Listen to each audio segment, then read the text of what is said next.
मनुष्य जीवन दुर्लभ है, क्षणभंगुर है, लेकिन उसमें भी महापुरुष मिल जाए तो यही मनुष्य जीवन ईश्वर का माई बाप भी तो बना देता है, ईश्वर का गुरु भी तो बना देता है, ईश्वर का साक्षात्कार भी करा देता है।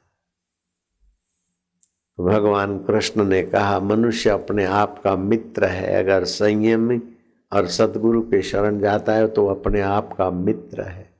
अगर मनमाना खाना पीना और लूट खसुट करता है तो अपने आप का दुश्मन है। नीच योनियों में जाता है, क्रिकेट बन जाता है, कुत्ता बन जाता है, भैंसा बन जाता है। जो सत्संग से मिलता है ना, वो 60,000 वर्ष तपस्या करने से भी रावण को नहीं मिला। जो सत्संग से मिलता है वो 60,000 वर्ष की तपस्या से हिरण्याकश्यपु ने हिरणपुर बनाया तो भी वो शांति नहीं मिली जो सत्संग से मिलती है। सत्संग से विवेक जगता है। जो हम नहीं है उसको हम मैं मान बैठे हैं, और जो हम है उसका हमको पता नहीं है। हम हैं तो आत्मा अमर है, चेतन है, शाश्वत है, लेकिन मरने वाले शरीर को मैं मान बैठे है नित्य, लेकिन अनित्य शरीर को, अनित्य वस्तुओं को सच्चा मानकर परेशान हो रहे हैं। मनुष्य में वह योग्यता छुपी है कि अगर सतगुरु मिल जाए तो वो भगवान का सखा तो क्या, भगवान का गुरु बन जाता है। भगवान का माई बाप बनने की योग्यता छुपी है मनुष्य में। अगर सत्संग नहीं मिला तो वही मनुष्य नराधम बन जाता है। जो देखा सो भोगा, जो देखा सो खाया चखा, जैसा मन में आया ऐसे करने लगा तो नीच प्राणी बन जाता है, केचुआ बन जाता है, मरने के बाद सांप बन जाता है, किरकिट बन जाता है। राजा नृग बड़ा प्रभावशाली था, लेकिन मरने के बाद किरकिट बन गया। Ibrahim Lincoln president of America, उसकी कई संस्थाएं में देख के आया अमेरिका में। मरने के बाद बेचारा व्हाइट हाउस में प्रेत होकर भटक रहा है। मुसोलिनी इटाली का राजा 1942 में कम्युनिस्टों ने धावा बोला, अभी तक वो झील के किनारे प्रेतों के भटक रहा है मुसोलिनी। राजा अज मरने के बाद, अज राजा था, बुद्धिमान था, कई राज्य में इंजीनियर, वकील, डॉक्टर, जज सबसे ऊंचा पद था राजा अज का, लेकिन सत्संग के अभाव में मरने के बाद सांप बन गया। मनुष्य तन क्षणभंगुर है और मरने वाले में अमर आत्मा को पालो। सुख के भोगी बनोगे तो खोखले हो जाओगे। जो संसार में सुखी होना चाहता है बड़ा बेवकूफ है। संसार दुखालय है। संसार में सुखी रहने की इच्छा करने वाला दुखी होगा। आत्मा में ही सुख है। संसार का उपयोग करो, उपभोग मत करो। जो उपभोग करेगा वो बड़ी बड़ी मुसीबतों से लताड़ा जाएगा। दुखी आदमी का दुख तब तक जिंदा रहता है जब तक दुखी आदमी दुख का कारण दूसरे को मानता है अथवा सुख से दुख को दबाना चाहता है। दुखारी हरि की शरण में जाने के लिए दुख आता है, वासना मिटाने के लिए दुख आता है। दुख का उपभोग मत करो, उपयोग करो, संयम सीखो, विरक्त बनो। दुखारी हरि में आओ तो दुख सदा के लिए मिटेगा। सुख भोग का साधन नहीं है, सुख बहुजन उपयोग का साधन है। जो सुख के भोगी हैं उनको भारी दुख सहने पड़ते हैं, और जो दूसरों को दुख देकर भी सुखी होना चाहता है उसको तो न जाने कितनी योनियों में भारी भारी दुख सहना पड़ता है। इसलिए सज्जनों, सुख की इच्छा जगत में ना रखो और दुखी होकर अपने को कमजोर मत बनाओ। दुख आए तो भी चला जाएगा, सुख आएगा तो भी चला जाएगा। सुख आएगा तो चला जाएगा, दुख दे जाएगा, और दुख आएगा तो चला जाएगा, सुख दे जाएगा। ये दोनों लोफर हैं, तुम्हारा समय बर्बाद करते हैं। तुम अपने में आओ, सुख आया चला गया लेकिन अपना आत्मा अमर है। दुख आया चला गया, अपना आत्मा अमर है। अपने अमर आत्मा का विवेक जगाओ, वैराग्य जगाओ, जिसको सुनने मात्र से सारे तीर्थ करने का फल हो जाए, सारा यज्ञ करने का फल हो जाए, सारा दान करने का और पितरों को तर्पण करने का फल हो जाए। ऐसा सत्संग होता है। आप बोलना, तीर्थ नाए एक फल, तीर्थ नाए एक फल, संत मिले फल चार, संत मिले फल चार, सतगुरु मिले अनंत फल, सतगुरु मिले अनंत फल, कहत कबीर विचार, कहत कबीर विचार। ऐसा अनंत फल सतगुरु के सत्संग से होता है। मैं तो आपको फिर से बधाई देता हूं कि ऐसा अनंत फल पाने का अवसर आपको मिल रहा है। लाख लाख तीर्थ कर लो, उससे भी सत्संग का फल ऊंचा होता है। हजार हजार उपवास कर लो, उससे भी सत्संग का फल जोरदार होता है। सत्संग से अनंत मिलता है। वैसे और पुण्य का फल तो सुख दे के मिट जाएगा, पाप का फल दुख देकर मिट जाएगा, लेकिन सत्संग का फल अनंत होता है। परमात्मा अनंत है, तो सत्संग से जो विवेक जगेगा तो अनंत आत्मा का फल प्राप्त होता है। नमस्ते व्यास विशाल बुद्धे, फुल्लारविंदा यत्पत्र नेत्र, ये न त्वया भारत तैल पूर्ण प्रज्वालितो ज्ञानमय प्रदीप। हमारे हृदय में ज्ञान का, विवेक का दीपक जगाओ। विवेक के दीपक के बिना सूरज लाख हो जाए, करोड़ों चंदा चमके, लेकिन अंदर का विवेक नहीं जगेगा तो दुखों का अंत नहीं होगा। बार बार जन्मते, बार बार मरते, बार बार जन्मते, बार बार मरते। श्री कृष्ण कहते, सुखम वा यदि वा दुखम स योगी परमो मता। सुखद अवस्था आ जाए उसमें चिपको नहीं, आई है जाएगी। दुखद अवस्था आए उसमें चिपको नहीं, उसका उपयोग करो।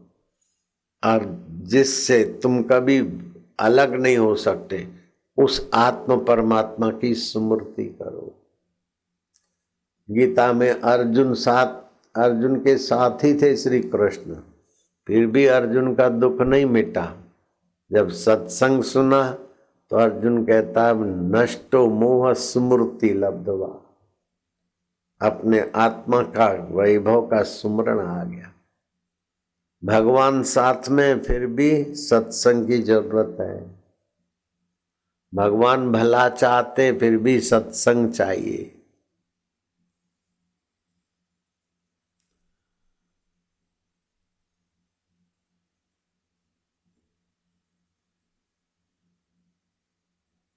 जब भी दुख आए तो समझ लेना कि ये दुखी आदमी तभी तक दुख देगा जब तक आप सत्संग में सुदृढ़ नहीं होते।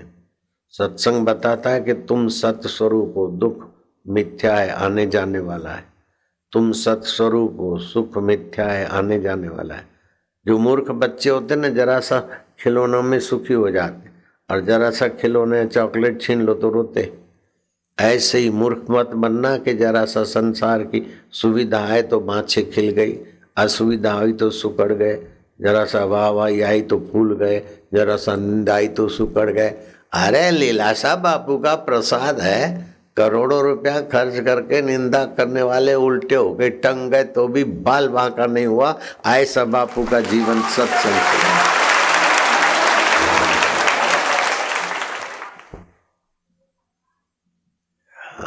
हम कोई तुच्छ जीव थोड़े हैं। कुत्ते ने जरा सा जलेबी देखी, पूंछ हिलाया, डंडा देखा, पूंछ दब गया, जरा सा वाहवाही मिली तो फूल गए, जरा सा निंदा हुई तो सुकड़ गए। है तो होता रहता है, खून पसीना बाता जा, तान के चादर सोता जा, ये नाव तो हिलती जाएगी, संसार है। कोई कुछ कहे कोई कुछ कहे, सुकड़ के मरने की जरूरत क्या है। आप सत्संग से सदा बुलंदियों को छुओ। बाप और बेटा जा रहे थे, हाथ में घोड़े की लगाम थी। लोगों ने बोला हद हो गई, कैसे मूर्ख है, घोड़ा है तो भी पैदल जा रहे हैं।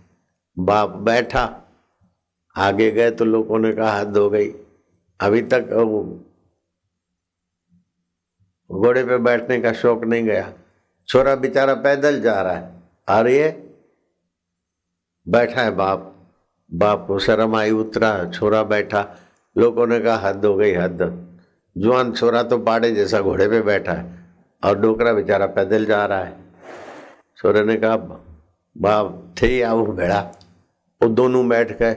लोगों ने सिर कुटा के हद हो गई, तभी तो अकाल है, मेवलो नहीं आवे, बरसात नहीं पड़े, गूंगा प्राणी रमाते बेपाटा बेटा है।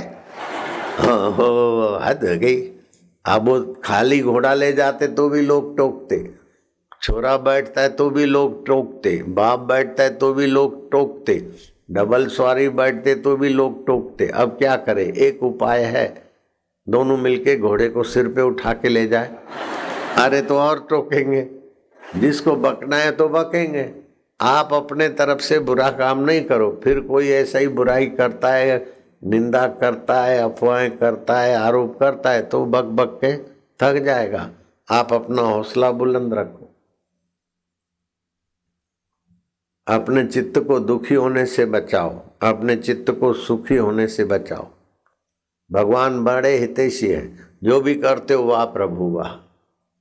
बस भगवान की शरण आओ, बोलो मिलके, त्वमेव शरणं गच्छ, त्वमेव शरणं गच्छ, सर्वभावेन भारतः, सर्वभावेन भारत, तत्प्रसादात् परं शान्तिं, तत्प्रसादात् परं शान्तिं, स्थानं प्राप्यसि शाश्वतम्, स्थानं प्राप्यसि शाश्वतम्। तन से, मन से, बुद्धि से तुम मेरी शरण आ जाओ। जहां मैं बैठा हूं चैतन्य, दुख के शरण मत जाओ, वो हरामी है, तुम्हारे को दुखी करेगा। सुख की शरण मत जाओ, तेरे फूलों से भी प्यार, तेरे कांटों से भी प्यार, चाहे सुख दे चाहे दुख दे, दोनों है स्वीकार, क्योंकि देने वाला मेरा दाता है, देने वाला तू है मेरा रब। सुखद वृत्ति होती है, मैं सुखी हूं ये मूर्खता है। सुखाकार वृत्ति पैदा होती, दुखाकार वृत्ति पैदा होती है, वृत्तियां पैदा हो के बदल जाती, लेकिन वृत्तियों को प्रकट करने वाला अबदल है, उसी को मैं मेरा मान। प्रभु ओम हरि ओम, गोविंदा गोपाल हरे नारायण अच्युत पार ब्रह्म। बिना मूर्खता के दुख हो नहीं सकता, और बिना बेवकूफ़ी के नश्वर संसार। संसार का कोई भी भोग बिना मलिनता के नहीं।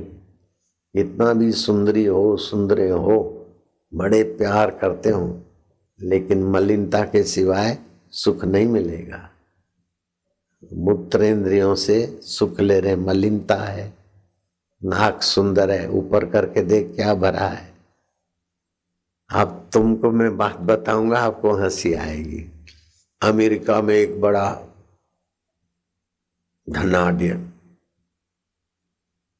छोरा था, 18 साल का, $1 मिलियन कमा लिया, और कमाते कमाते 21 साल की उम्र में तो कई मिलियन, मतलब अरबोपति हो गया। मॉल खोल दिए अपने, स्टैंडर्ड वैक्यूम कंपनी का मालिक हो गया। लेकिन सुख के लिए क्लब में गया, और एक दिन क्लब में बड़ी प्रसिद्ध नर्तकी आने वाली थी, तो उसने अपना जैक लगाया और नर्तकी के साथ डांस करे। और नर्तकी के तो बाल इतने लंबे, रेशम जैसे, तुमने देखा होगा, मैंने भी देखा है।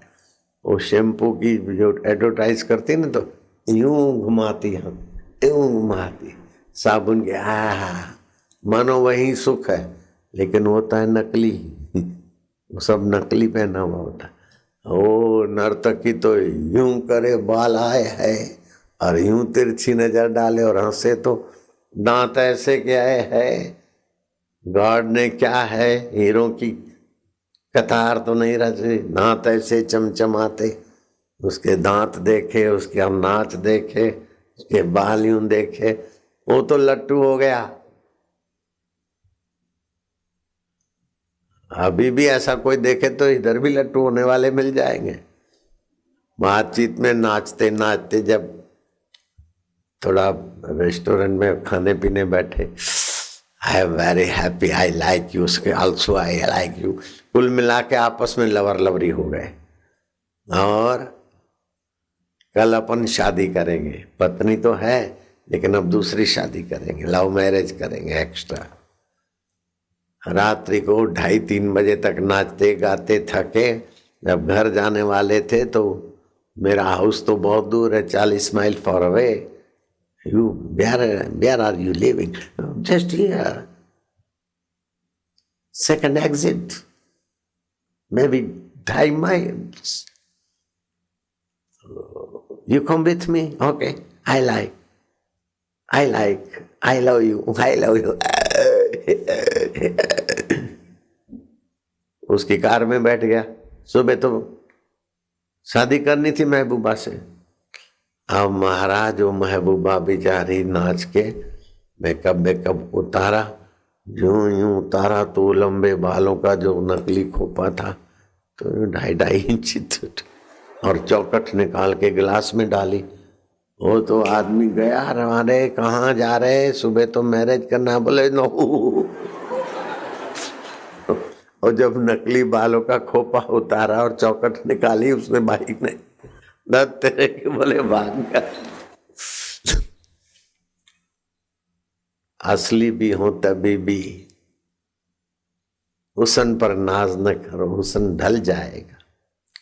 4 पैसे के बाल देखकर उल्लू बनते, 4 पैसे के दांत जो थूक में भीगे रहते उसको देखकर उल्लू बनते, तो अंतर्यामी परमात्मा का तुम अपमान कर रहे हो। तो जन्मो और मरो, दुखी हो जाओ। दांतों को और बालों को सौंदर्य देने वाला तू कितना सुंदर है। करोड़ों करोड़ों बाल वालियां और बाल पैदा होके नष्ट हो जाते, करोड़ों करोड़ों दांत वाले और दांत नष्ट हो जाते, फिर भी तू शाश्वत है। हे प्रभु आनंद दाता ज्ञान हमको दीजिए, शीघ्र सारे दुर्गुणों से। किसी की आंख देखकर लट्टू हो गए, आंख से तो कीचड़ निकलता है। नाक देखकर लट्टू हो गए, नाक से तो लींठ निकलती। दांत देख के लट्टू हो गए तो थूक से भीजे हुए। चमड़ा देख के लट्टू हो गए तो चमड़ा हटाओ तो अंदर क्या भरा है। अरे प्रभु की सच्चाई को देख, प्रभु की प्रीति को देख, प्रभु के सत स्वभाव को, चेतन स्वभाव को, आनंद स्वभाव को याद करके अपना विवेक जगा। कीड़ी में तू नानो लागे, हाथी में तू मोटो जू, बण मावत ने माथे बैठो, हांकण वालो तू रो तू। ऐसो खेल रचो मेरे दाता, जहां देखूं वहां तू रो तू। जल थल में तू ही विराजे, भूत जंत के भेड़ो तू।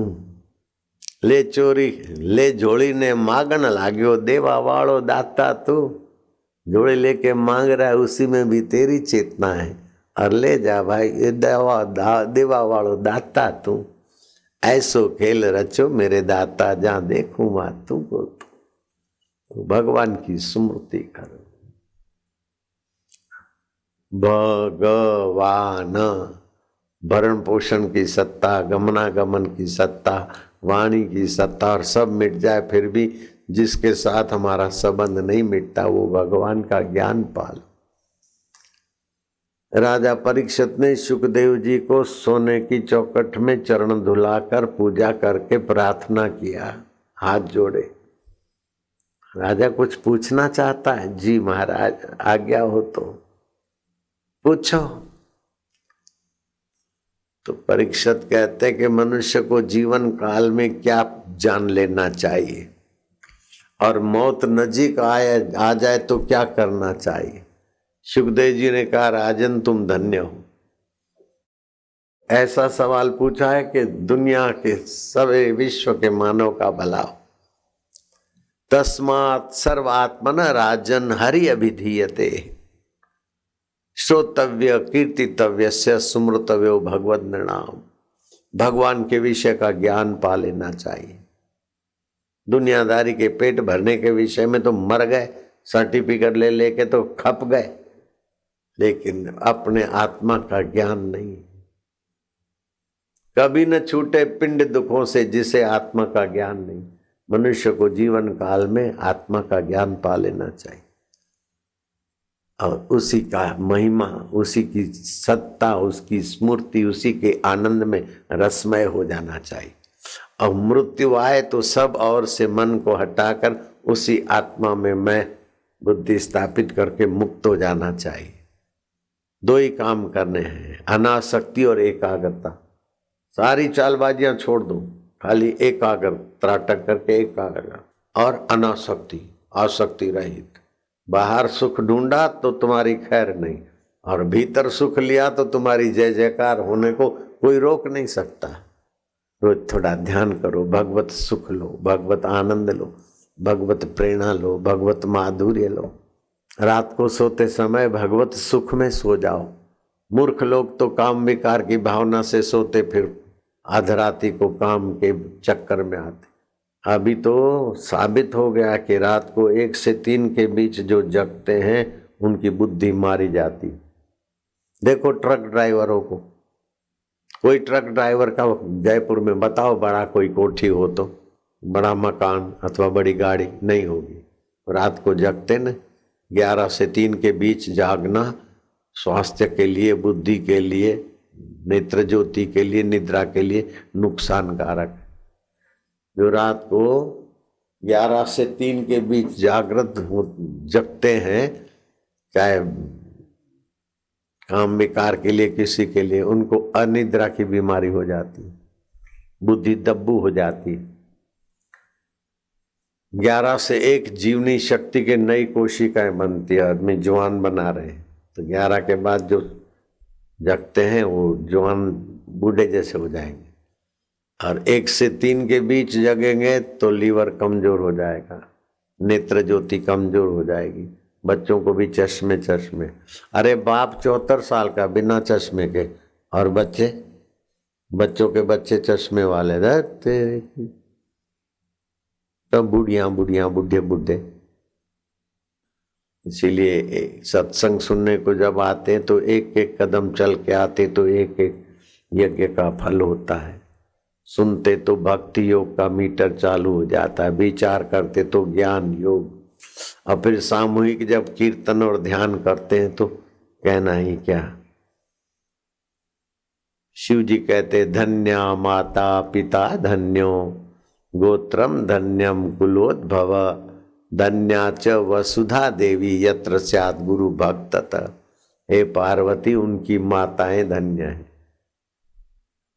आप लोगों की माताएं धन्य है, शिव जी बोलते हैं। पिता धन्य है क्योंकि सत्संग में पहुंचे हो। कुल और गोत्र धन्य है।